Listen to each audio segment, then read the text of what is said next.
Jabronis, Clay and Tom coming at you with another podcast that I'm sure is going to be enlightening and probably award-winning as well. Tom, how you doing? I'm doing good, my friend. What's the word? Well, last weekend we had the draft. I know we're a little bit late on it, but got a few things to say. There was a guy who made an appearance in a golf tournament last weekend that we haven't seen in a while. It's Tiger. Oh, yes. Tiger Woods, y'all.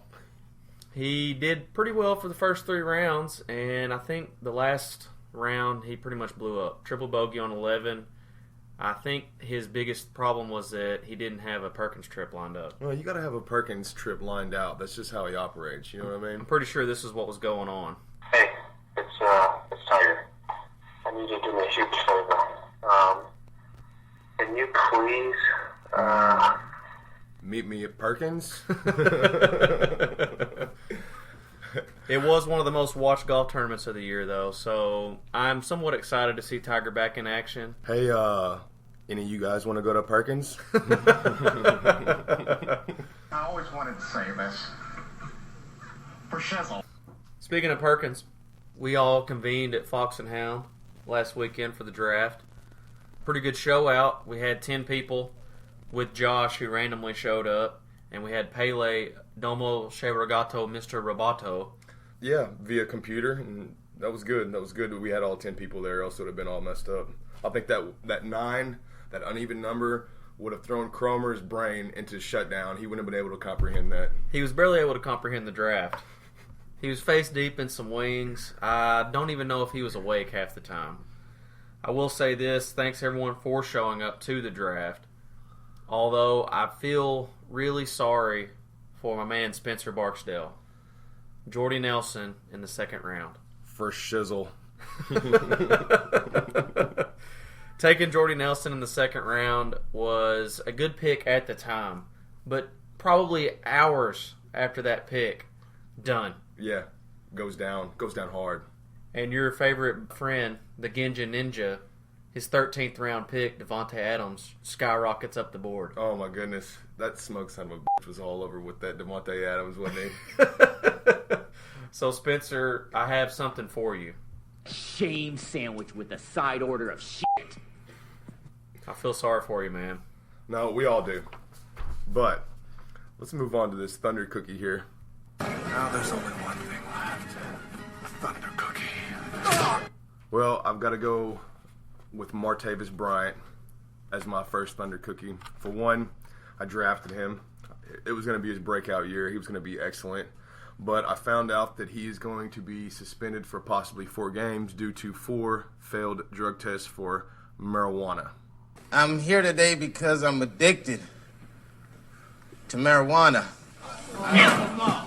You in here for some marijuana? Ridiculous. Martavis Bryant, Thunder Cookie. Indeed. Now look, I got to throw out 2 this week, and there might be weeks where I throw out 3 or 4 depending on how everybody's acting. But Luke was so smug with his draft, it was ridiculous.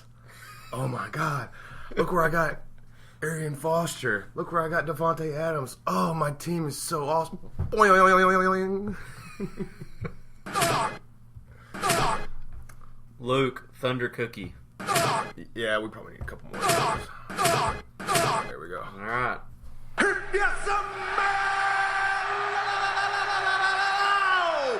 Clay Jones. Is cooking.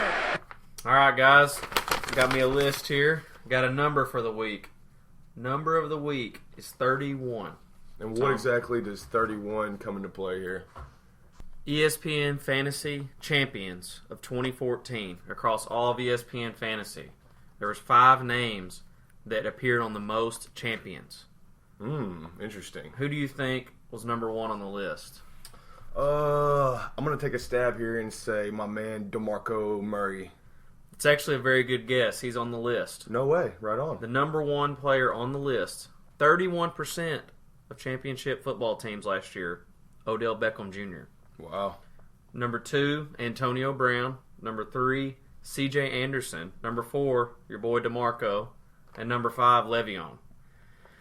Of the 5 players, Odell Beckham was undrafted. and Anderson was drafted in approximately the 15th round. Wow. So that would be my number for the week relevant to our draft. Speaking of draft, ESPN has released a report card for our draft, Tom. They did indeed. It was computer generated. We sat up here in Hate the Game League studios and looked over it a little bit. Do you have anything to say about it?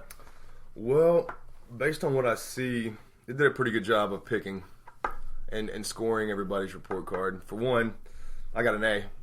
It's got to be 100% right, don't you think? I'm going to go ahead and call that into question. Oh, okay. I think their picker is seriously off, especially considering that Patrick, Juicy Fish Taco, and then also Patrick Cromer, who I don't even know was awake during the draft, also got A+ and A- respectively. Yeah, and Patrick Blaylock, Juicy Fish Tacos, he was the number 10th pick. He was not happy about that, by the way. Second year in a row, 10th pick for Patrick. It's going to be also the second year in a row that he's going to get whipped in the first day of the season by me. Gotcha. Little early trash talk there. I like it. I was going to highlight a fan smack talk email of the week, but none of you jabronis sent any emails, so I can't do anything. I am going to go ahead and crush up some paper anyways, just because. Just to make it sound like you got a bad email that you ripped up and threw in the trash can? Yeah. I got you. So jabronis, subscribe to the YouTube if you haven't. Send us an email, hatethegameleague@gmail.com. Talk some smack.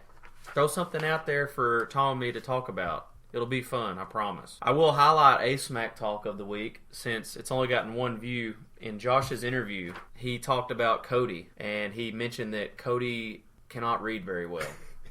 He was very surprised that Cody was able to even get through the draft. Well, Josh coming in off the cuff, showing up to the draft, drafting, becoming part of the league, and then his interview without really hearing anybody else's interview was pretty damn good. So, good job. And one other thing that I got on that is you guys need to contact me about dues. And y'all need to do that pretty soon. Also, I was going to do a weekly pick this week, but there's not really a lot going on. Maybe we should guess on who's going to get hurt next. And Okay.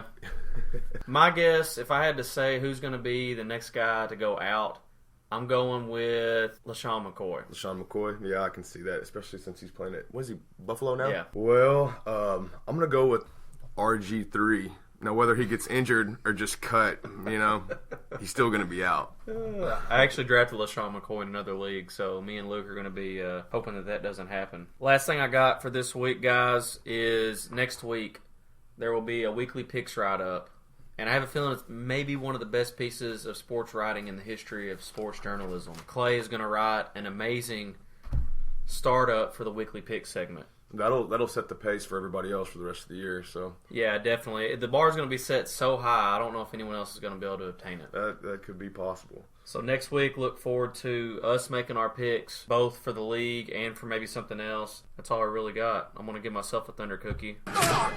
Boom, son. You're done. It's been emotional. So I Casper